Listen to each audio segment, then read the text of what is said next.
বন্ধুরা, এটা পন্ডিচেরিতে অরোভিলেতে গিয়েছিলাম, সেখানে মাতৃমন্দির দর্শন করলাম।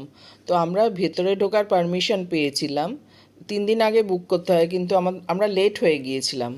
বন্ধুরা, আমরা 3 দিনের জন্য পন্ডিচেরি বেড়াতে এসেছি। তো আজকে আমরা অরোভিলে যাব, মাতৃমন্দির দর্শন করব।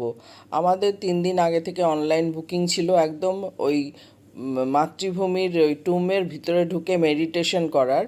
কিন্তু ওটা আমরা লেট হয়ে গেছিলাম, সকালে 8:15-তে টাইম দিয়েছিল, লেট হয়ে যাওয়াতে আমরা মিস করলাম। তো এখন আমরা বাইরে থেকেই দেখব মাতৃভূমির ভিউ পয়েন্টটা, এই বাইরে থেকেও দেখা যায়। তো ভেতরে দেখার অনুভূতি আলাদা। এই যে way to Matrimandir view point, এটা বাইরে থেকে দেখব। যাই হোক, এবারে মিস হয়ে গেল। আবার যদি কোনো দিন আসি তো দেখি। এই যে মাতৃমন্দির দেখা যাচ্ছে, এর ভেতরে, টুমের ভেতরে মেডিটেশন করা যায় ঢুকে, সেটার পারমিশন নিতে হয় 3 দিন আগে থেকে অনলাইনে।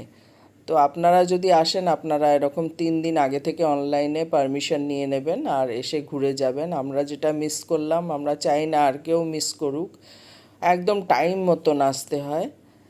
খুব সুন্দর, এই যে দেখতে পাচ্ছি বাইরে থেকে, খুব সুন্দর। তো এখানে ভেতর দিয়ে একটু হেঁটে আসতে হয়। আর কিছুটা ওরা গাড়িতে করে ছেড়ে দেয়, সিনিয়র সিটিজেন্স বলে ভেতরে পৌঁছে দেয়। আবার আমাদের গাড়িতে করে আবার বাইরে নিয়ে গেলো, নয়তো অনেকটা হাঁটা পড়তো। যাই হোক, খুব সুন্দর লাগলো আমাদের এই মন্দির অরোভিলেতে।